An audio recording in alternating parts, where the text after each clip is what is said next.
गांव वाली वर्सेस शहरी बहू की पार्टी ड्रेस। हे, ये गर्मी क्या कह रही है, कितनी ज्यादा तेज गर्मी हो गई है एकदम से ही।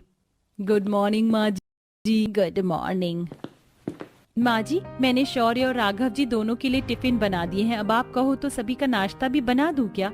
हाँ बना दे, पूछती क्यों है। और हाँ सुन, गर्मी ज्यादा हो रही है तो आज चाय की जगह जूस बना देना। मेरे लिए बिना शुगर के जूस बनाना। वो क्या है ना कि मैं नो शुगर डाइट पर हूँ।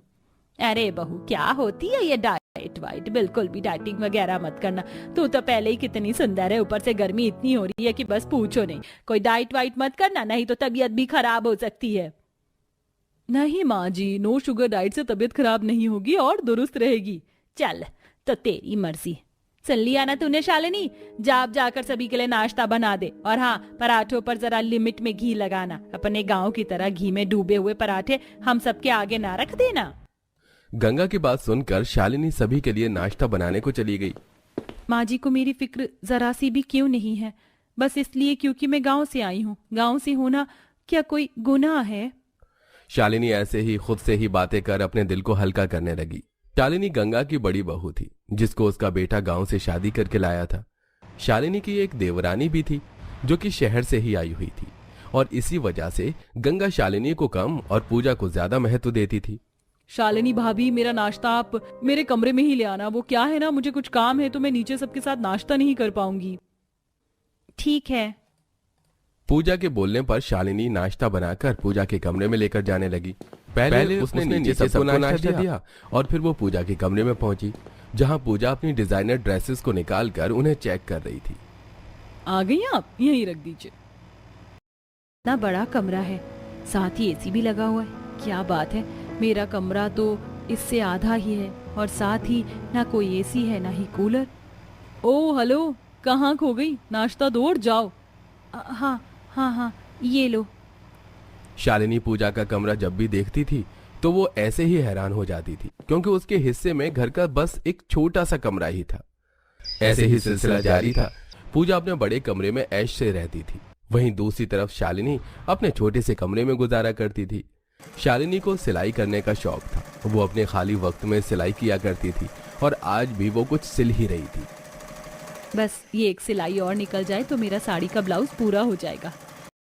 मैंने जैसा फोटो में देखा था, मेरा ब्लाउज और साड़ी दोनों मैंने वैसे ही सिल डाले। अब जब मैं इसे पहनूंगी तो मुझे यकीन है कि माँ जी मेरी तारीफ जरूर करेंगी। शालिनी ऐसे ही खुश होने लगी। आखिरी सिलाई करने के बाद उसने अपने हाथों से बनाई हुई अपनी डिजाइनर साड़ी को पहना और आईने में खुद को देखा। अरे वाह, ये तो उस मॉडल से भी ज्यादा मेरे ऊपर सुंदर लग रही है। माँ जी को दिखाकर आती हूँ।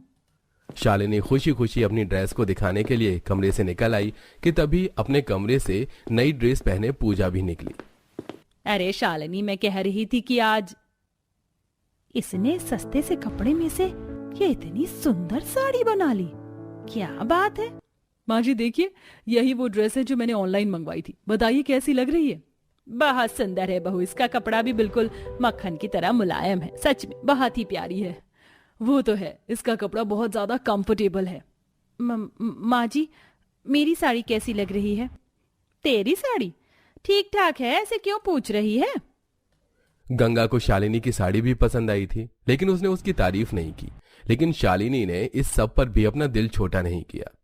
ऐसे ही आज के दिन गंगा की दोनों बहुएं उसके साथ बाजार आई हुई थी, जहां माँ जी देखो ना, कितना सुंदर सुंदर कपड़ा बिक रहा है। चलिए यही खरीद लेते हैं। गर्मी भी है तो इसमें से डेली के 2-4 ठंडे ठंडे से सूट बन जाएंगे। मैं आपके लिए बना दूंगी। तो सिलेगी? कपड़ा पैसे का आता है, बिगाड़ मत देना। मेरे ऊपर यकीन रखिए माँ जी, मैं आपका कपड़ा खराब नहीं करूंगी। शालिनी ने ऐसे बोलकर बात को खत्म कर दिया। तीनों सास बहू कच्चे कपड़े की दुकान में चली गई, जहां वाह, कितने अच्छे अच्छे प्रिंट हैं। इस वाले में से तो अनारकली अच्छी लगेगी और ये वाला मैं माँ जी का सूट बनाने को ले लेती हूँ।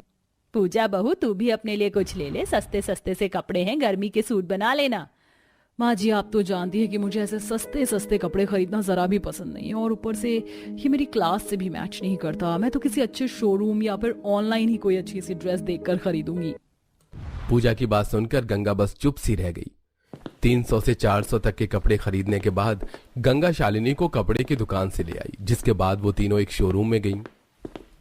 एक्सीलेंट, ये है ना मेरे टेस्ट की ड्रेस। माँ जी मुझे ये ड्रेस चाहिए। कितने की है? ओनली 4000 की है माँ जी, दिलवा दीजिए ना।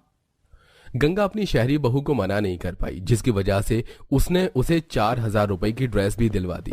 घर आते ही शालिनी ने अपना खरीदा हुआ कच्चा कपड़ा काटकर सिलना शुरू कर दिया, तो वहीं दूसरी तरफ पूजा ने अपनी ड्रेस को लाकर कबर्ड में डाल दिया। 1-2 दिन बाद शालिनी ने सारे कपड़ों को सिल दिया, जिसके बाद उसके हाथों का सिला हुआ सूट पहनकर गंगा बोली, वैसे ठीक लग रहा है सूट तो। कपड़ा अच्छा हो तो सादा सूट सिलने में है ही क्या, यूं ही सिल जाता है। वैसे ये सूट बस कपड़े की वजह से ही अच्छा लग रहा है। सही कहा माँ जी, सिर्फ फैब्रिक से ही इसमें कुछ जान सी है। सही बोल रही है। अरे हाँ, वो मैं तुम दोनों को कुछ दिखाने आई थी। ये कार्ड हमारे मोहल्ले के सबसे अमीर सिंघानिया परिवार से आया है। बहुओं, वो लोग एक बहुत बड़ी पार्टी अरेंज कर रहे हैं, जिसमें तुम जानती हो बहुत अमीर अमीर लोग भी आने वाले हैं। मेरा तो कार्ड देखते ही मन बन गया था कि भाई मैं तो अपनी बहू को लेकर जाऊंगी। तुम दोनों तैयारी कर लेना, 2 दिन बाद चलेंगे। और हाँ, कपड़े वगैरह जितने ज्यादा अच्छे हो सके उतने अच्छे पहनना। गंगा की बात सुनकर दोनों बहुएं अपने लिए कपड़ों के बारे में सोचने लगी। एक तरफ पूजा थी, जो कि मोबाइल पर ऑनलाइन कपड़े सर्च करने लगी। कौन सा ड्रेस लूं? मैं चाहती हूँ कि पार्टी की सारी स्पॉटलाइट मेरे ही ऊपर हो, लेकिन मेरी मर्जी का कुछ मिल भी नहीं रहा है। ये 50,000 वाली ड्रेस भी कुछ खास नहीं लग रही है, अब क्या करूं? एक तरफ पूजा थी, जो महंगे महंगे ऑनलाइन कपड़े देख रही थी, तो वहीं दूसरी तरफ भले ही पार्टी अमीरों की है, लेकिन हम थोड़ी ही अमीर हैं। मैं तो अपने हिसाब से काम करूंगी। मेरे पास जो बेकार साड़ियां पड़ी हुई हैं, चलो उनसे कुछ बनाती हूँ। शालिनी अपनी इमेजिनेशन से ही अपनी ड्रेस बनाने को सोचने लगी। शालिनी ने अपनी ड्रेस बनाने के लिए घर में सारे बेकार बेकार से कपड़ों को इकट्ठा कर लिया। उसने अपनी सभी साड़ियां भी निकाल ली और अब इनमें से मैं एक फूला हुआ गाउन बनाऊंगी, जिस पर मैं अपने बगीचे के फूलों से सजावट करूंगी। लेकिन सारा सामान घर में नहीं है, मुझे थोड़ी सी नेट और थोड़े से मोती चाहिए। शालिनी ने हिसाब लगाकर कम से कम खर्चे में अपनी ड्रेस को बनाना चाहा। उसने बाहर से बस थोड़ी सी नेट और थोड़ी मोती वगैरह खरीद लिए, जिसके बाद साड़ियों वगैरह को मिलाकर वो अपने घर में ही अपना गाउन सिलने लगी। बहुओं, पार्टी कल ही है। तुमने अपने पहनने को ड्रेसेस पसंद कर तो ली है ना? यस माँ जी, मुझे एक 70,000 की ड्रेस पसंद आई है, जो मैंने राघव जी से पूछकर बुक कर दी है। वो बॉडीकॉन ड्रेस है, जो मेरे ऊपर बहुत सुंदर लगेगी। अच्छा, और तू बता, तूने क्या सोचा है पार्टी में पहनने को? माँ जी, मैं तो घर में ही ड्रेस बना रही हूँ। वो बहुत ही बड़े और ऊंचे लोगों की पार्टी है। ड्रेस ऐसी बनाना जो मेरी नजरें शर्म से ना झुके, समझ आया? कभी पता चले अपने सिलने के चक्कर में मेरी बेइज्जती करवा दे। माँ जी चिंता मत कीजिए, ड्रेस अच्छा ही बनेगा। शालिनी को अपने ऊपर भरोसा था। वो कामों से निपट कर अपनी ड्रेस पर काम करती थी और वो वक्त भी आ गया जब पार्टी में सभी को जाना था। पूजा ने अपनी 70,000 की ड्रेस पहनी, वहीं शालिनी ने अपने घर में बनाई हुई ड्रेस पहनी, जिस पर उसने असली फूलों और पत्तियों से सजावट भी की थी। और दोनों ही अपने अपने कमरों से निकल आईं, जहां ये ड्रेस तूने खुद बनाई है? कोई जवाब ही नहीं है इसका तो। कितनी सुंदर लग रही है। आपको अच्छी लगी माँ जी? चलिए अब पार्टी में चलते हैं। शालिनी की ड्रेस देखकर पूजा भी हैरान रह गई, तो वहीं गंगा काफी खुश थी। ऐसे ही पार्टी के जाते ही सभी की नजरें बस शालिनी की ड्रेस पर ही जम गई। अरे वाह, कितनी अच्छी ड्रेस है। कौन है ये ड्रेस तो लाखों रुपए की आई होगी। सभी लोग गांव के शालिनी की ड्रेस देखकर उसके दीवाने हो गए थे। बस फिर क्या था, आज के दिन अपनी कला से शालिनी ने लोगों के साथ अपनी सास का भी दिल जीत लिया। अब शालिनी के पास ऑर्डर पर कपड़े बनने को आते थे और गंगा भी शालिनी को पूरा सपोर्ट देती थी। तो वहीं अब पूजा भी बदल चुकी थी और सभी मिलजुल कर खुशी खुशी रहते थे।